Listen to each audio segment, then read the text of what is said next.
இப்போ ஒரு நிமிஷம் உங்க மூச்ச கவனிங்க. உள்ளே போற காற்று, வெளியே வர்ற காற்று. இத நீங்க உயிர் வாழ்வதற்கான ஆதாரம்னு நினைக்கிறீங்க. ஆனா சித்தர்களோட கணக்குப்படி இது உங்க மரணத்துக்கான கவுண்டவுன்.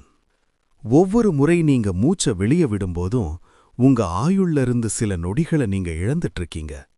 நிமிஷத்துக்கு 30 முறை சுவாசிக்கிற நாய் 15 வருஷம் வாழுது. ஆனா நிமிஷத்துக்கு 4 முறை சுவாசிக்கிற ஆமை 150 வருஷம் வாழுது. சித்தர்கள் ஒரு பயங்கரமான ரகசியத்தை கண்டுபிடிச்சாங்க. இந்த சுவாசத்தை இன்னும் குறைச்சா மரணத்தையே வெல்ல முடியும். அதுதான் வாசி யோகம். ஒரு அதிர்ச்சிகரமான கதை, தி த்ரில்லிங் ஸ்டோரி. ஆண்டு 1880, லாகூர். ஒரு யோகிய உயிருடன் மண்ணுக்குள் புதைக்கிறாங்க. ஒரு நாள் இல்ல, ஒரு வாரம் இல்ல, முழுசா 40 நாட்கள். ஒரு மரப்பெட்டிக்குள்ள வச்சு மேல சீல் வச்சு மண்ணு மூடுறாங்க. 40 நாளுக்கு அப்புறம் பெட்டியை திறந்த பிரிட்டிஷ் அதிகாரிகள் அதிர்ந்து போனாங்க. அந்த யோகியோட உடல் ஐஸ் கட்டி மாதிரி குளிர்ந்து போயிருக்கு. நாடி துடிப்பு இல்ல, மூச்சு இல்ல.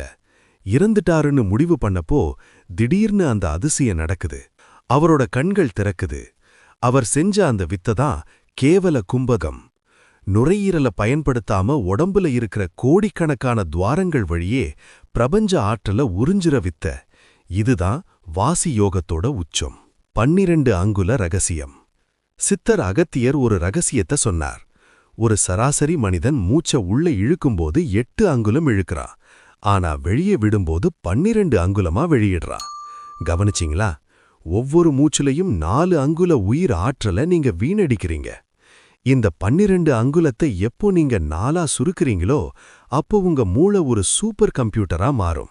உங்க பீனியல் சுரபி விழிச்சுக்கும். அதுக்கப்புறம் உங்க கண்ணுக்கு தெரியாத பல விஷயங்கள் தெரிய ஆரம்பிக்கும். இது வெறும் மூச்சு பயிற்சி இல்ல, இது ஒரு காஸ்மிக் டவுன்லோட். ரசவாதம் மற்றும் பண ஈர்ப்பு, வெல்த் ஆல்கெமி. சித்தர்கள் செம்ப தங்கமா மாத்துனாங்கன்னு கேள்விப்பட்டிருப்பீங்க.